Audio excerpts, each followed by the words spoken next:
Hi friends, good evening అందరికీ. ఏంటి bro చిలకలు అలా వదిలేస్తున్నాడు అనుకుంటున్నారా? స్టోరీ మొత్తం చెప్తా వినండి.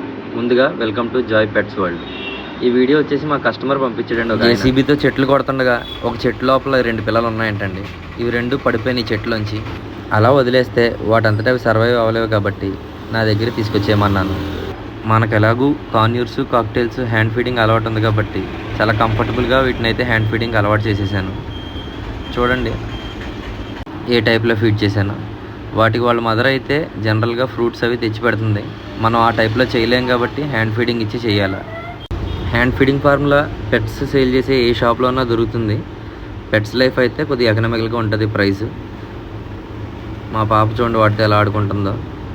మనం తెచ్చి హ్యాండ్ ఫీడింగ్ స్టార్ట్ చేసిన ఒక 10 డేస్కి అయితే ఈ టైప్లో ఉన్నాయి. యాక్చువల్గా వీడియోస్ మిస్ అయినాయి, అందుకనే ఆ ఫొటోస్ ఉంటే అవి పెట్టాను.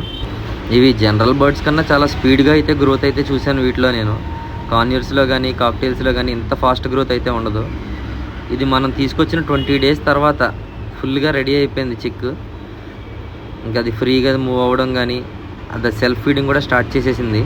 ఇవి వైల్డ్ స్పీసీస్ కాబట్టి వీటికి నేను సన్ఫ్లవర్ కానీ ఇవి కానీ అలవాటు చేయలేదు. Only fruits, fresh fruits, papaya, జాంకాయ, వాటర్ మిలాన్ ఇవి మాత్రం పెట్టాను. మా ఇంట్లో ఎలాగో వాటర్ యాపిల్ చెట్టు ఉందండి, ఇంకా దాని మీద కూడా రెగ్యులర్గా చిలకలు వచ్చి వాళ్తూ ఉంటాయి. సో ఆ ఫ్రూట్స్ కూడా అలవాటు చేశాను. ప్రైమరీ ఫ్లయింగ్ ఫెదర్స్ కూడా ఫుల్గా వచ్చేసినాయి. ఇంకా టైల్ ఒకటే డెవలప్ అవ్వాలి. టైల్ వచ్చేస్తే ఇంకా ఫ్రీ ఫ్లయింగ్కి వెళ్ళిపోవచ్చు. ఇది చూస్తూనే బాగా అలవాటు అయిపోయింది మాకు పెయిర్. అలాగా ఈ వీడియోలో చూడొచ్చు అది గోవాను కూడా ఎంత చక్కగా తింటున్నాయో. ఇంకా వాటికి సెల్ఫ్ ఫీడింగ్లోకి వచ్చేసినవి. ఇంకా టైం వచ్చేసింది వదిలేయడానికి, ఎందుకంటే ఇవి పెంచకూడదు వైల్డ్ లైఫ్ స్పీసీస్ కాబట్టి. రూల్స్ని అతిక్రమించి అయితే నేను పెంచదలుచుకోలేదు. ఆ రోజు అలా వదిలేసి ఉంటే ఈ పాటికి ఇలా ఉండేవి కాదు. ఈ వీడియో పెడితే ఆ బ్రో కూడా చాలా హ్యాపీ ఫీల్ అయ్యాడు. బ్రో ఆ రోజు నేను తీసుకొచ్చి మీకు మంచి పని చేశాను, వేరే ఎవరికైనా చెప్పుంటే ఇవాళ ఉండే కాదేమో అని. ఫ్రీగా వదిలేయడానికి ముందు వీటిని కొన్ని రోజులు ఇలా బయట పెట్టి అలవాటు అయినగా వాటికి స్వేచ్ఛగా ఎగిరే టైం వచ్చేసింది. ఫస్ట్ది మాత్రం ఫ్రీగా వెళ్ళిపోయింది, డోర్ తీయగానే వెళ్ళి డైరెక్ట్గా చెట్టు మీద వాలిపోయింది. సెకండ్ది మాత్రం కొంచెం మారం చేసింది బాగానే, వెళ్ళను అని.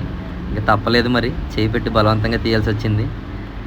నా వైఫ్కి కూడా ఈ అలవాటు అవ్వడం వల్ల ఆవిడ కూడా చాలా కంఫర్టబుల్గా పట్టుకుని తీసేసింది.